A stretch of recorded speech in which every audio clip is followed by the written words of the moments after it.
Who knows what Jay-Z, J.K. Rowling, Bill Gates and Oprah Winfrey all have in common? Okay, I will tell you then. They have all overcome failure in one shape or form to go on to gain success in their respective careers.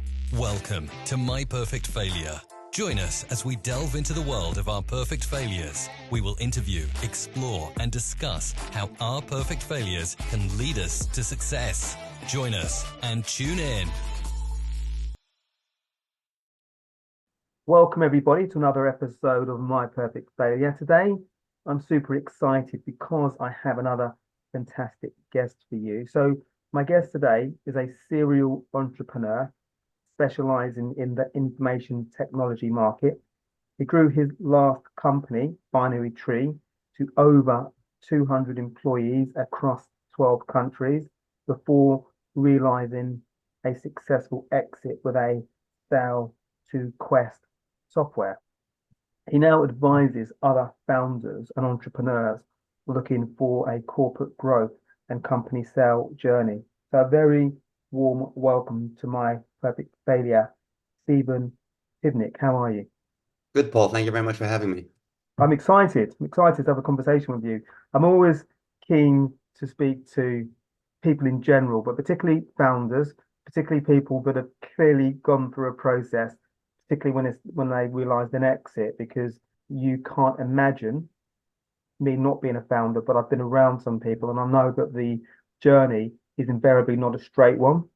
Sure. It's riddled with bumps and obstacles that probably in some respects they don't expect, but I guess over a period of time you work out how to best to navigate those. I'm also keen to talk about your book, Build to Finish. So I'm keen to delve into that. But what I was keen to delve in initially is entrepreneurship. Was that something that you always felt that you wanted to get involved with? Yeah, I mean, I think I inherited it, right? My parents, we originally immigrated from the former Soviet Union, what is now Ukraine. And when we came to America, my parents, my father, my grandfather, they were, entrepreneurial. So I think I got the bug from them. And when I started working and I started with my computer career, I couldn't help but try to branch out on my own and try to see what it would be like on my own, being an entrepreneur and working for myself. So that's exactly what I did a couple of times. The first two times were miserable failure. Yeah. And the third time was a huge success. Okay. So a couple of things that spring to mind. So one, researching you, it took me back to my childhood because I didn't actually have this piece of software, but you did. Commodore 64. Hardware, yeah. So I grew up. My best friend was my Commodore 64 computer. It Yeah. was one of the first, personal computers out there, and I begged my father to buy me one, and he did. It wasn't cheap. Yeah. We were, a struggling, immigrant family, and it was a luxury to have a personal computer. He bought me one, and I thank him to this day that he got me started along this technical IT Yeah. path. So that was quite pivotal in I guess, your life. Oh, very, 100% so. I mean, I remember like it was yesterday. I remember weeknights and weekends, literally all weekend long, just Yeah. tinkering with it, writing programs, writing video games, and learning how to code. It was a huge pivotal part of my Yeah. life. That's incredible. So did you have a natural curiosity around the capability of the computer and what it could do? The reason I asked that question is because I remember my friend who had a Commodore 64, and I remember me and all my friends were massively intrigued by it. And we would always try and pile around his house if his parents would let us in, go in his bedroom, and we'd be kind of like playing games or whatever we could. And I'm got a laptop here, so you can imagine, you've got Robert there, and then you've got all probably about six boys around him trying to kind of, cram in and do stuff with the Commodore 64. But what intrigues me about your relationship with it was that you delved in, you looked at coding, you looked at all these different things that you could do with the Commodore 64. So clearly there was I guess a natural curiosity about what you could do. Yeah, there definitely was. And again, I leaned more onto the gaming side, which is Yeah, phenomenal because I couldn't care less about games right now. I haven't played a video game in really. God knows how long. But back then, I spent a lot of time in arcades as well, and I would go home and try to recreate those arcade games on my Commodore 64 so that I can play for free. Okay. So, Really? yeah, I love that. I love that. You know, it just makes me think about when we're children. I think when we're children, we have this fearless curiosity that we just will, if we want to do something, we'll pretty much crack on and try right. and do it. And I think when we become, I don't know how you've evolved as an adult, but when we're an adult, we probably rationalize a little bit more and maybe we don't go head first in. Yeah, I mean, for the most part, I mean, as I get older, a little bit more risk adverse I become. But definitely that kind of defines the way, my teens, 20s, 30s, 40s. I was a bit fearless in approaching various things and dove in with 2 feet I know, I love that. to see how good the water was. Okay, okay, I love that. I love that. So going back to the entrepreneurship and starting, obviously, but I mentioned in the bio that I read out that that you've had a successful exit, but you started a couple of companies prior to that that probably didn't go the way that you wanted them to go. How did you cope with those setbacks? What was your, I guess, reaction to those? And I guess the fact you carried on is positive. Yeah, I mean, I just brushed myself off, took in, some of the lessons learned and, got back on my feet. This is like, so you have to remember the time. This is back in the the late 80s, Mm, early 90s. The computer field was just blossoming, was just, coming into its own. This is yeah. before the age of PCs, really, the re real PCs for corporate use. This was like mainframe programming. So there was a lot of jobs available. Mm. So when the first business kind of failed, I easily went back into our corporate world. A few Okay. months later, started the next job and attempted the business again. That failed, jumped right back into the corporate world. Okay. And by then I had many lessons learned, and attempt number three kind of took off. Okay. And those, I guess, initial attempts with companies, were they in a similar field to binary tree? Yes, they were both in the IT field, but they were missionless. They were Okay. directionless. It was Yeah. almost like, throwing a dart and see if I would land on Mm. something good. And it wasn't ideal. Yeah. So the third one had a little bit more direction, and it's also luck played an important factor. I mean, you have to be the harder I work, the luckier I get Yeah. is the I best love way that to put analogy. it. But Yeah. damn, did we work hard at number three, and number three worked and we got really lucky because of our hard work. Yeah. Well, yeah, I think that's a great analogy. I think sometimes, I think particularly today in today's culture where there's this created content out there where everybody's got a Lamborghini, everybody's got a plane at the bottom of their garden. I think sometimes it creates that narrative that things can come a little bit easier. Well, not a little bit, massively easier than actually what the reality is. But to your point, hard work always will be a key factor in any luck or success that we have. So just around having researched binary tree a bit and your journey, so there were some challenges during that journey. I don't know whether you want to expand upon some of those challenges. I know that you had I guess it was a merger or an acquisition where you went and you worked for a consultancy or within that acquisition, you went away and worked for that consultancy, but the people that the management company that you brought in weren't delivering what they needed to deliver. I don't know whether you can expand upon that experience. Sure. So I had a really interesting ride at Binary Tree. For all intent and purposes, I really had four exits of the same company. Yeah, what you're referring to is exit number two, Okay. where another company they didn't want to buy my entire company. They wanted to buy just the professional services division. We had a software division and a professional services division. They wanted the latter, and I was part of that deal. So they wanted me to come along, with that group, with a group of people and that business. So I went to work there, and as a result, needed to put some management in place to continue to run the company that I left behind. Um, they didn't do a great job of running my little baby. So long story short, I had 2 years into my experience with the company that acquired my division.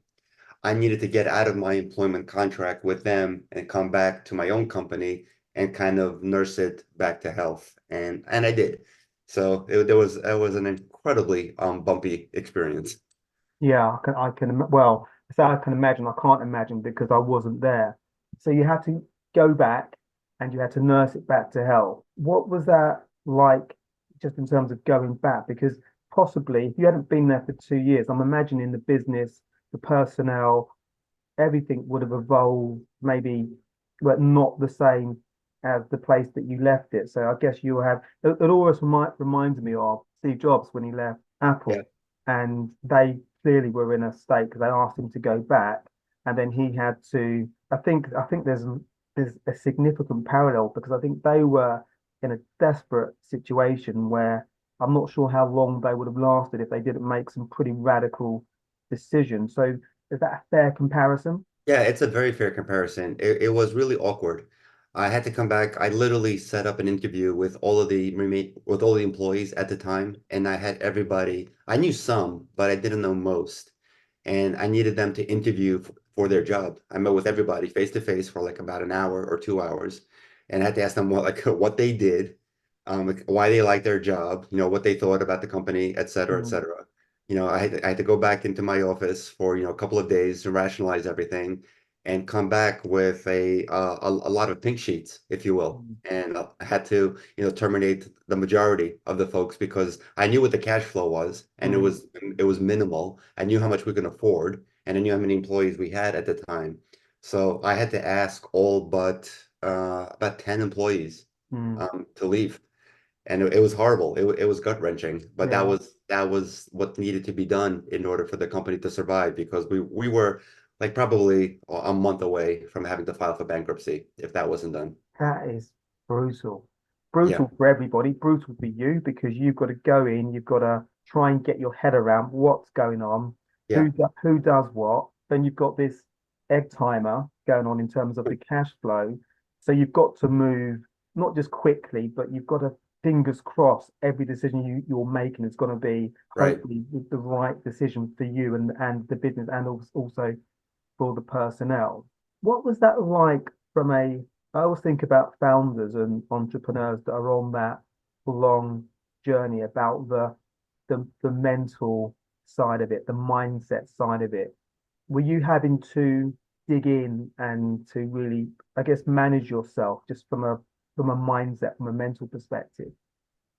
Yeah, I mean, it was very emotional, for me, internally, and I also took it very personally. I took that as my one of my failures, Mm, right? Because I should have done a better job of monitoring the performance of the company while I wasn't there. yeah. Um, no, not being there doesn't mean I still wasn't the owner. I was Mm, clearly. I was online for the credit. I was on the hook for the credit line. I was still an owner of the company. I should have done a significantly better job of monitoring the performance of the company mm, to help guide the management team in place at the time to do what was necessary to make adjustments earlier on so that the adjustments that I made wouldn't have to be so drastic. So yeah. while the day-to-day may have not been my responsibility, overall, this could have been prevented had I done a better job of just monitoring things Mm. let's just say from like a board level. Yeah, and I guess it's always difficult because there's always a first time for everything. Right. So we can't make decisions in hindsight. We have to go with the here and now. And if you had that experience before, or maybe even if you had a close friend or a business acquaintance that had a similar experience, they could have said to you, definitely, if you're going away, make sure you're getting, I don't know, weekly reports, monthly reports, or whatever it may be. But if we don't have that, that's why I guess it's phenomenal what you're doing now, because there will be people out there in this very experience, hopefully now, Yeah. that they're emailing the management company and say, look, we need a meet on a Monday. We need to work out how I can get updates on what's going on from cash flow to, I don't know, projects and so forth and so forth. Everything. I mean, there's various levels of detail you probably want to get out of your organization if Yeah. you're not involved on a day-to-day basis.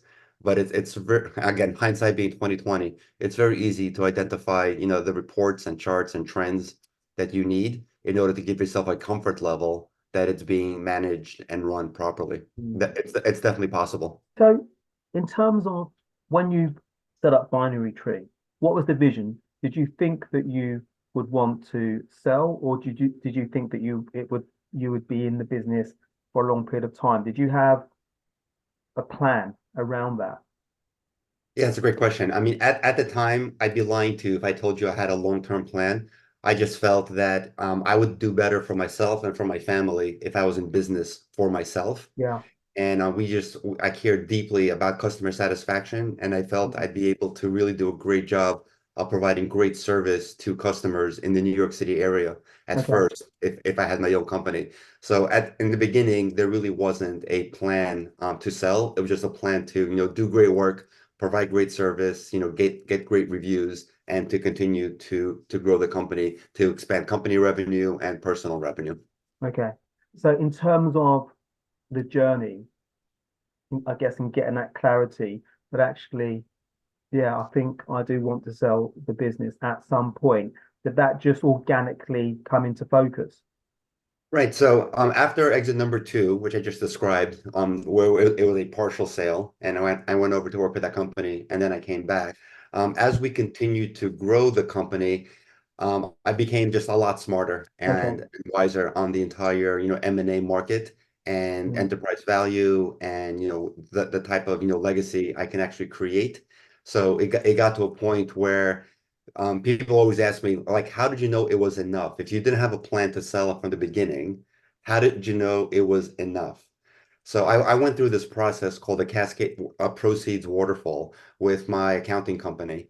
Basically, you plug in a number at the top, and then the waterfall effect of, where does that money go? How much goes to stock options? How much goes to your investment banking firm? How much goes to advisors? How much goes to Mm. your management team, accounting firm, legal team, et cetera, et cetera, et cetera, et cetera? How much goes to Uncle Sam and taxes? And how much do you get? So I went through a whole bunch of, calculations, and when I figured out what that bottom line was for me personally, Yeah. you know what?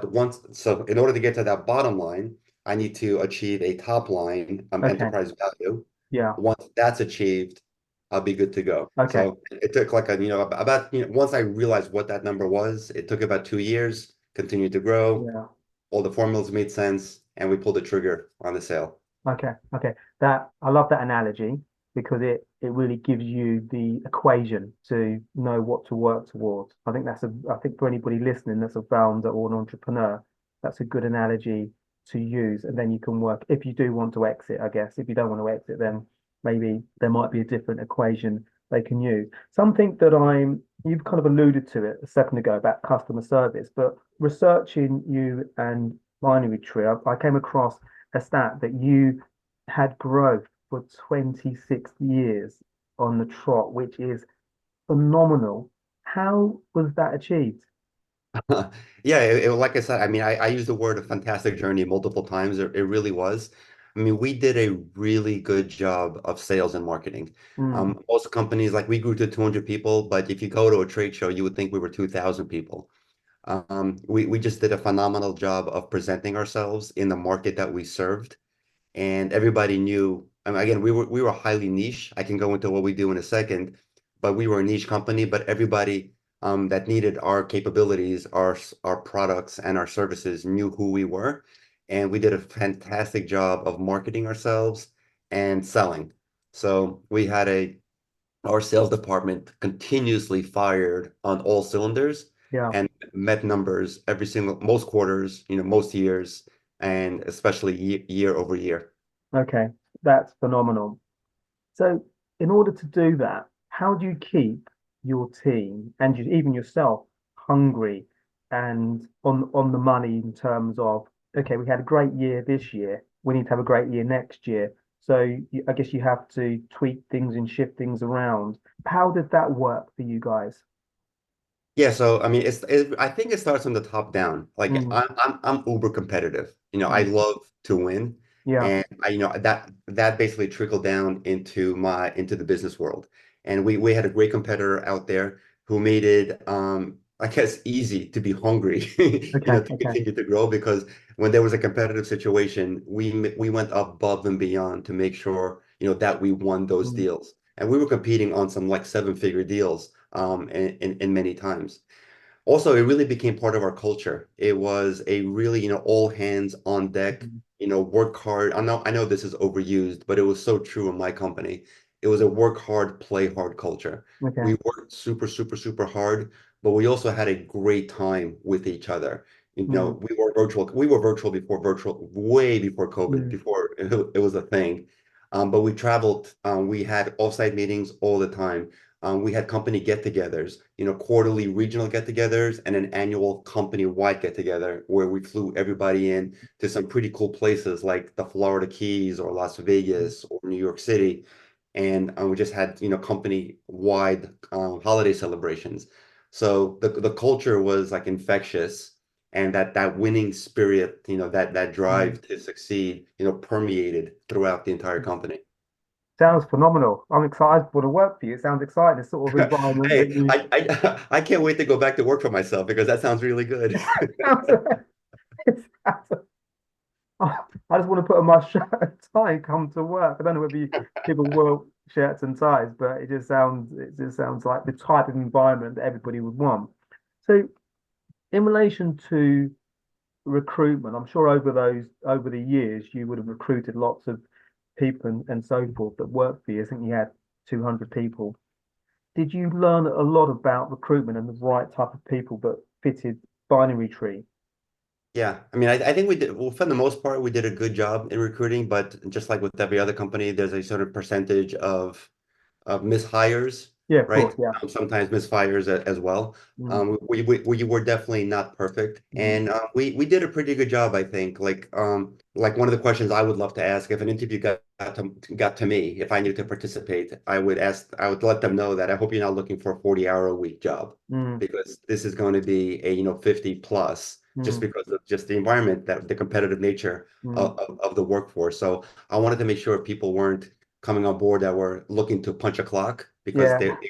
and if somehow a punch the clocker, slipped in, it was kind of like Star Trek, the Borg. Like that Yeah. that person that person would be Yeah. like the organization would spit them out. Yeah.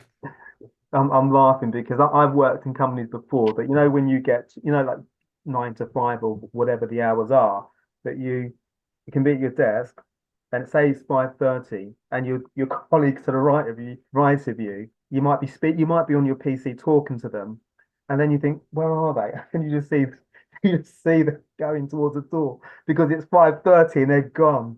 Yeah, so I totally get where you're coming from. You can get people that see the bigger picture, know that they're on an exciting journey, and a typical 9 to 5, that wasn't the gig. No, Um, 100%. And we also celebrated success with them, right? So yeah. we had a stock option plan in place so people would be rewarded if there was a big event, and there was.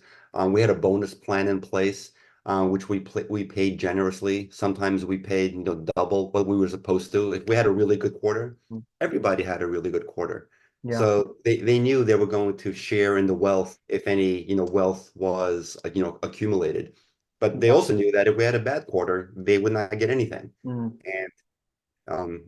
Morale definitely sunk during those yeah. periods because people, when you pay bonuses all the time, people start to expect them as part of their Yeah. Yeah. compensation.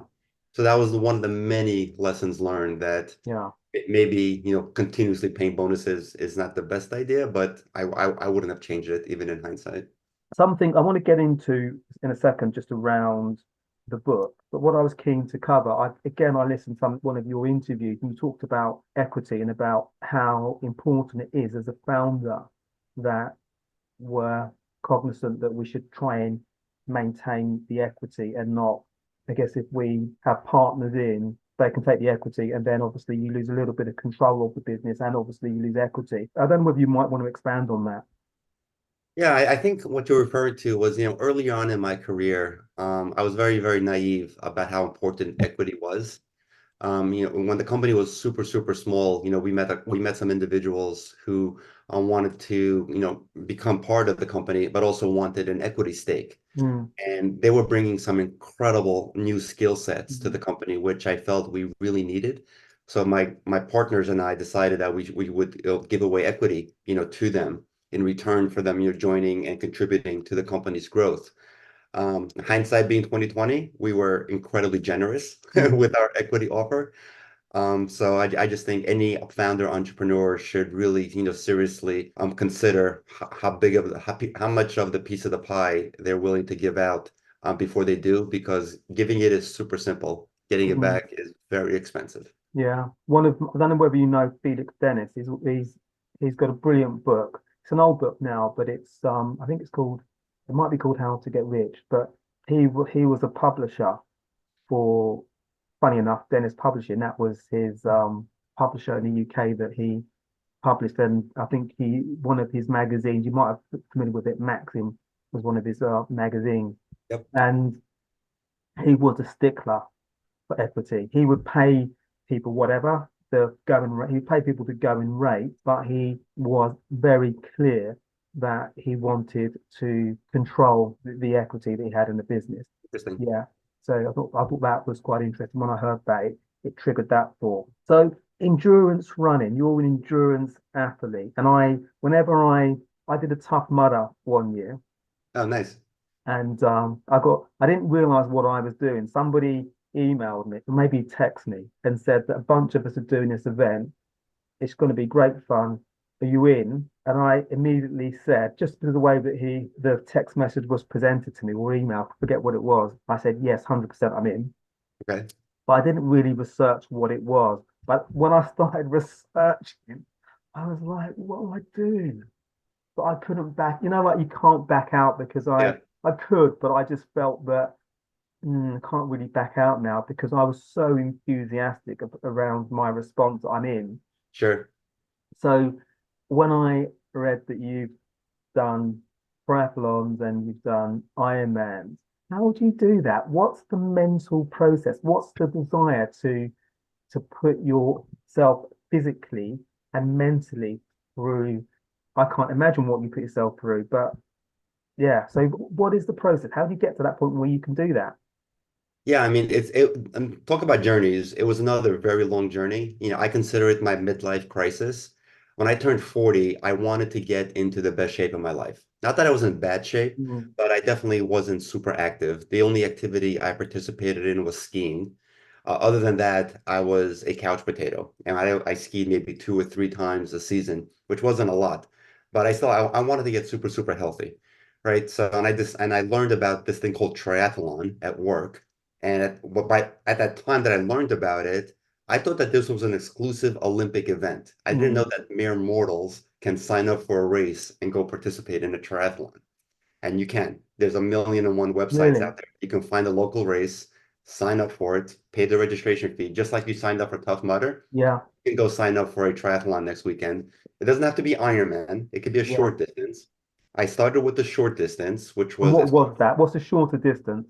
a short distance. It's called a sprint triathlon. It's an 800-meter swim, so Okay. 32 laps in a pool. If it's a it's you could some races are in a pool, most races are in open water.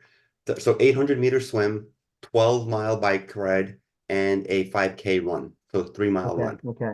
So that's a sprint. Yeah, okay. It take anywhere Sprint. from My sprint's a 50-meter sprint. So I trained for that and I completed it, and I was ecstatic. I thought it Yeah. was a fantastic accomplishment that I can finish a triathlon. And that evening, the person who got me into it emailed me and said, "Congratulations, we'll see you in Kona one day." And I didn't know what that meant. So I Googled Kona Triathlon and I learned about this thing called Ironman and their world championship in Kona, Hawaii. And that started my journey. Something like this thing went off in my head. And I said, I don't know how, I don't know when, but somehow I'm going to be in the Ironman World Championship in Kona, Hawaii. And it's detailed, the journey is kind of detailed in my book, but I went Okay. from that sprint distance triathlon in 2011 to I raced in the World Championship in Kona, Hawaii in October 22. Wow, that's phenomenal. And again, for the uninitiated like me, I guess I'm speaking for me a little bit. An Ironman, what is an Oh, Ironman? sure. Yeah, sorry. I keep glossing over it because I do so many of them. And I I'm don't super mean to be jealous. cocky. I mean, I highly, highly encourage this type of lifestyle because it's just there's so many benefits across so many areas of your life if Mm, you do something this intense. An Ironman is a 2.4 mile swim, a 112-mile bike, and a 26.2 mile full marathon done back to back to back in one day with a in 17-hour one cutoff day. in one day. That's crazy. So that I guess you've crystallized it just in terms of so when you I know that you had a journey to get to the point where you were able to do an Ironman, but when you signed up for the Ironman that you did, what was the I guess the timeline in terms of your training for that? You signed up and then you did it. What was that? How long did that take? Yeah, so it took me from my first sprint triathlon, it took me about a year and a half to actually compete in my first Ironman. Mm, I wanted to continuously increase the load and yeah, stress and mental challenge and stress on my yeah, body. So I went from sprint triathlon to Olympic distance triathlon to half marathon to half Ironman to full marathon. And then I had enough confidence to sign yeah, up for a full-blown Ironman. So some people just go from, hey, I want to do a triathlon, and they do an Ironman, which I think is insane. yeah. It's people that have proven that it is possible. If you're in great shape, you can do it. But that's just a Mm, lot of swimming, biking, and running. So for any given race, to be more concise with my answer, if you sign up for an Ironman, you're typically looking at a 6 to 8 month training program to get your body into okay. the right physical shape and in your mind, which is just as important, into the right mental state to do an event like that. Yeah, I was going to ask you a question. I was going to ask you that actually. So in terms of, I don't know whether you could lay a percentage there in terms of the relationship between physical and mental. Is there a percentage there? Is it, I don't know, 60-40 or is it pretty similar?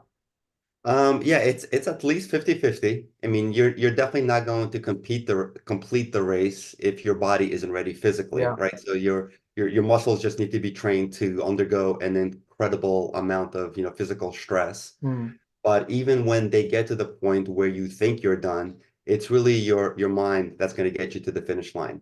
okay. So I've got a, million, mental tricks to say when the body says I'm done, and then you just start fooling it. You're like, okay, just get to the next tree. Get to the next tree, then Okay. we'll talk. You get to the next tree, and then the body Yeah. says I'm done. You're like, you know what? Let's just get to the next fire hydrant. Yeah. When we get to that fire hydrant, we'll talk again. So Okay. that's just I, that's I, just one of the yeah. very mental tricks.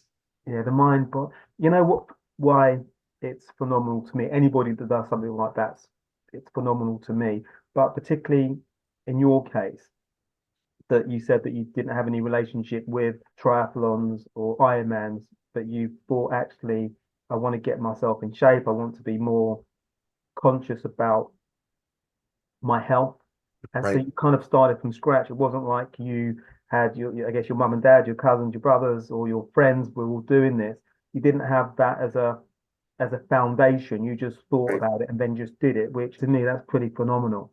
Thank you. Um, so in relation to the entrepreneurship, your career at Binary Tree, and also getting involved in Ironman and triathlons, how did that possibly this goes into the book actually, but how did this all correlate to, I guess, you in generally? Did it all positively impact, I guess, the two, I guess, along with your family, to the things that were important in your life? Yeah, I love this question, Paul. So when I started training, the more and more I got into endurance sports, I was wearing a sports watch. A lot of people wear either, Apple Watch, Garmin. There's plenty of other brands that collect a lot of data. The more I was training, the more I was racing, the more meaningful these reports started being to me. So there's a bunch of apps that report on the data that your watch collects. Mm, Your heart rate, your running rate, your pace, your mileage, your calories burned, elevation gained, et cetera, et cetera. So after a period of time, I started looking at all these reports, and I came to the realization that I have more reports and data on me personally than I do on my business.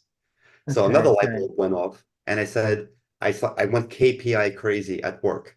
I met with every department head and we came up with a set of reports, like 4 to 8 charts and reports that they would produce on a monthly basis. Mm. And they would bring them to our newly instituted monthly operating review meeting. Yeah. So not that we didn't meet prior, but a lot of the meetings were just more subjective and like status Mm. updates and Mm. updates on things that are going on. Now we met and we presented data. Everybody presented data, Mm. and we were able to see trends and history and projections and whether we're making our projections on a whole variety of different Mm. KPIs. And it was wonderful to see kind of like a little mini competition ensuing amongst, department leaders because nobody wants to come to a meeting, with the boss with their charts going in the wrong direction. Yeah. Yeah. And if they did come to a meeting with those charts, they better have an action plan on how they're going to Yeah. rectify that situation and get back to growth. So that's just one of many ways how my endurance sports journey really benefited my entrepreneurial journey. Yeah, but it's fascinating, isn't it, that that process, you're able to take the information you were getting on you into your business. It must have been fascinating to you to be able to see, I guess, proper data, proper insights into what each department was doing. Right. And even I like the idea as well, because sometimes charts do go in the wrong direction. There could be an industry challenge. There could be I don't know, The sometimes recession. financial. Yeah, there are things that happen. Yep. But people would, because of the competitive nature, people would have action plans. So people would know it might be dipping, going in the wrong direction. But what are we going to do about this? Exactly. To have that in place is, I guess, as a boss and a founder, that must be gratifying to know that people actually they've got a handle on it, and you can think actually, well, I can trust them, and it's not going to stress me out too much because I know they've got a handle on it. Yeah, exactly. And it's mind-boggling that to this day I hear about stories.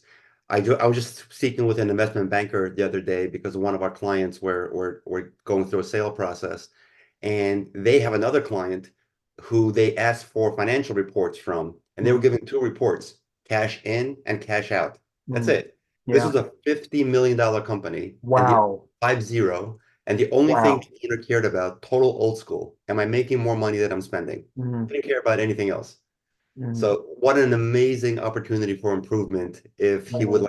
like dig in, below the cash in, cash Yeah. out and see where that money is going. There's probably millions of dollars of profit that can be realized if they were to optimize a little bit. Yeah, I guess in some respects that's exciting. I guess it's to you particularly because you've been through the process, you've built and sold businesses. So I guess for you it's kind of like, oh, that's crazy. But I guess on the flip side, if they can start implementing some of the things that you talk about in your book and so forth, actually that the upside could be pretty phenomenal.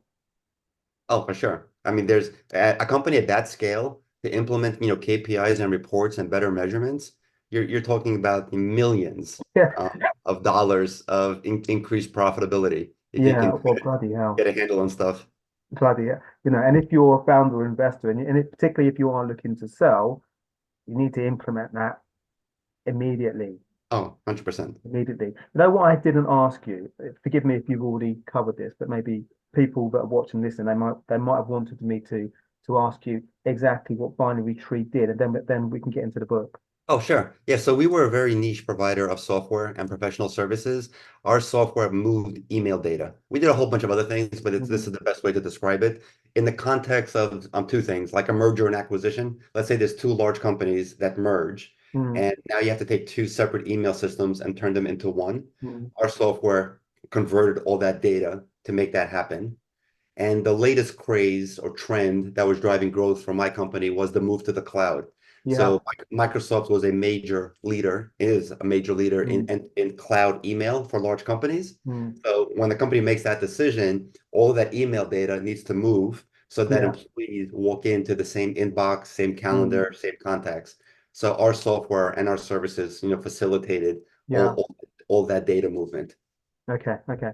Because that can be, having worked in companies, when you go for that process where you're moving data across, it's like literally companies can bury their head in the sand because it could be big companies as well, because you don't have the expertise within the business when they do I guess the transfer or the migration. You come in on the Monday, Right.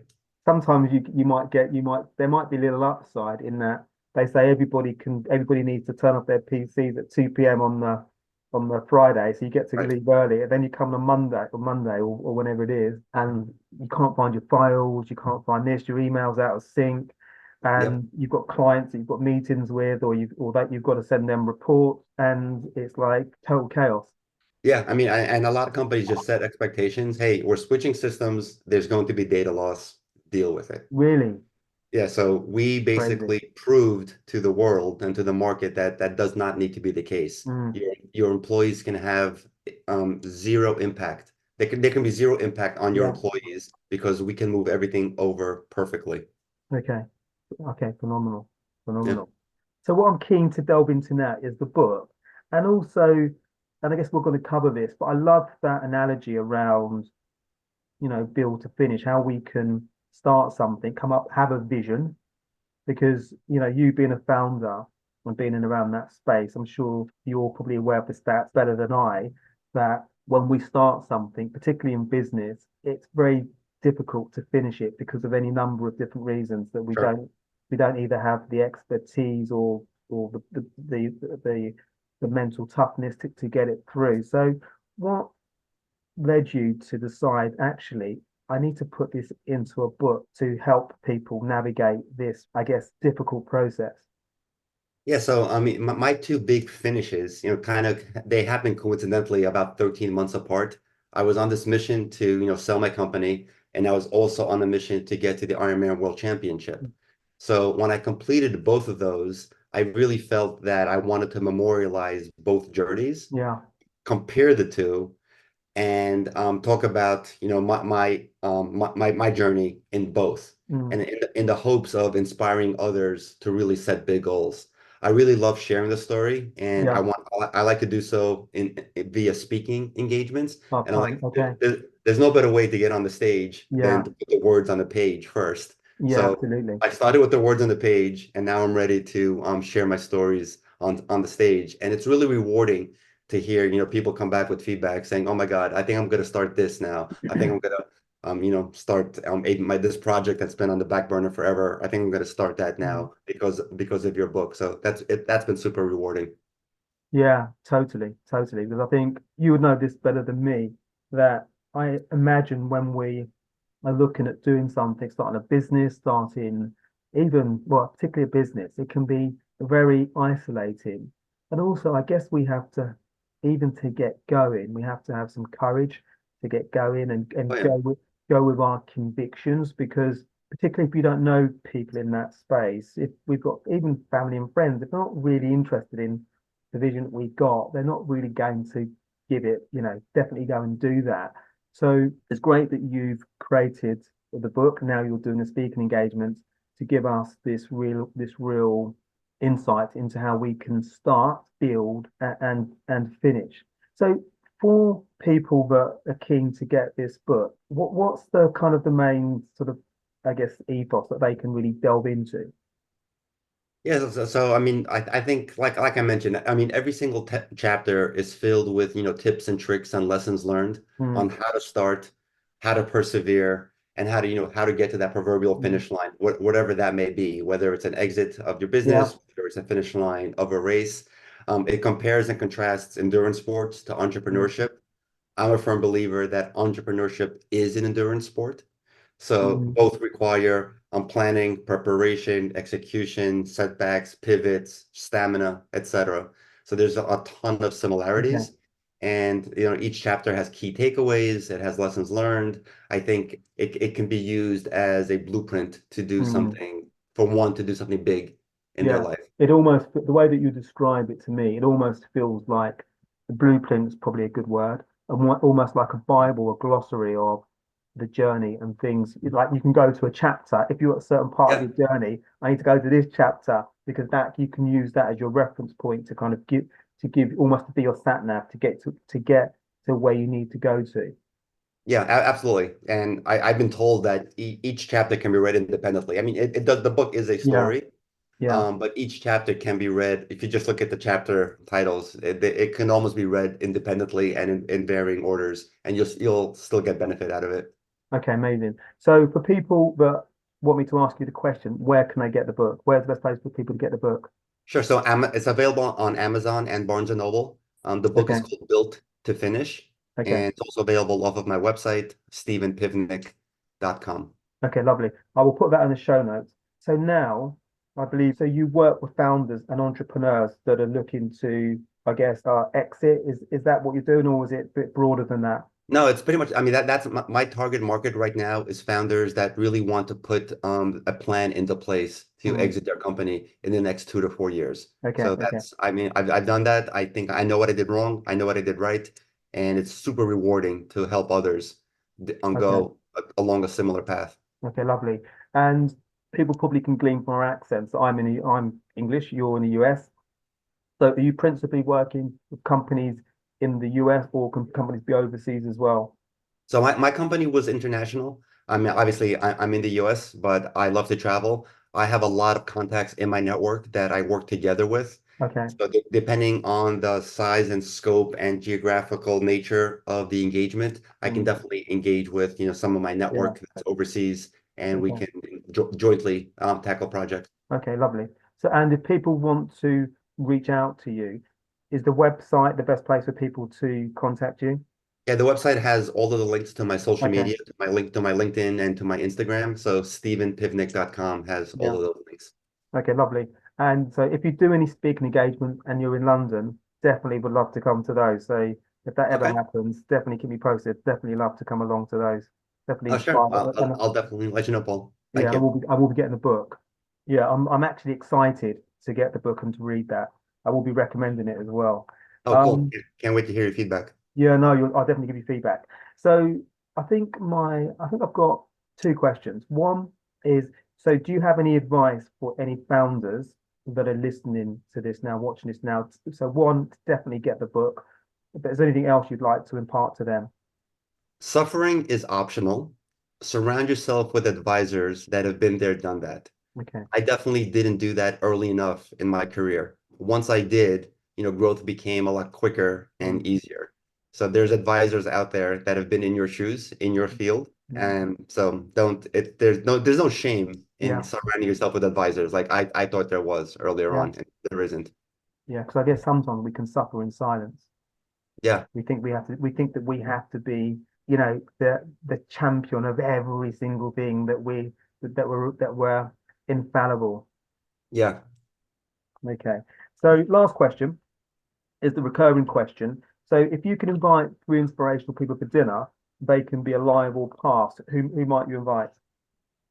Alive or past. So I'll pick Tony Robbins, alive. Yeah, I just love the guy. yeah, So in this next chapter of my life, I'm trying to do, inspirational speeches, get on stage. I yeah, have another book or two in me as well. And I think he's up there in terms yeah. of people that have succeeded in this realm. I mean, I don't have any delusions of grandeur. I don't think I'm going to command a stadium like Tony You don't Robbins. know. You don't know. You've done But you don't know. I the should. you've done the Ironman. The world is your oyster. That's 100%. And I'm doing Everest next year. So maybe Wow. I could command a stadium. So yeah, definitely Tony Robbins. I think my grandfather, unfortunately, my grandfather did a Herculean feat, right? He uprooted an entire family and he moved us across the ocean to America from the former Soviet Union. I mean, Okay. I just can't like we moved from like one block to the other, and that's just an incredibly stressful event. Mm, We moved from New Jersey to New York, and that was stressful. I can't yeah. imagine how he had just the guts and the fortitude to do that. So, and unfortunately, as my career took off, I spent less and less time with him, and I shouldn't have. I should have spent more time with him before he passed to Yeah. get more wisdom out of him. The other one is the author Isaac Asimov. So I had just recently learned my grandfather's last name was Asimov. Okay. I recently learned that they were related. So he's actually Crazy. a great, great, great uncle of mine. And he was a brilliant author, an incredibly, creative mind, super, super smart. And my God, what I would love Yeah. to have a conversation with him over dinner. Well, phenomenal. I think Dave would love to have a conversation with you as well. Because based on what you've done and based on what you're doing, they 100% would want to Pick your brain. It's been amazing talking to you, Stephen. No, Meeting thank you, you. Paul. Same here. Yeah, love what you're doing, and I actually genuinely excited to read your books. I will give you feedback on that, Awesome. and I will share that and give that to relevant people. So thank you for your time today. Thank you, Paul. Pleasure being here. Thank you so much. And if you're watching this on YouTube, please do hit the subscribe button. It really helps us grow the channel. And if you know anybody that is looking to scale their business, they're looking to exit, they're looking to do phenomenal things, please do share this episode and do also maybe get Stephen's book or gift the book as well. And your feedback is most welcome. We're keen to hear about the things you like and equally the things you don't like. So you can find me at paul@myperfectfailure.com, or you can find me via the website. So take care for now. Bye. Thanks for listening to My Perfect Failure podcast. Be sure to visit www.myperfectfailure.com to join the conversation. Subscribe to our podcast on iTunes or Google Play. Look out for our next episode.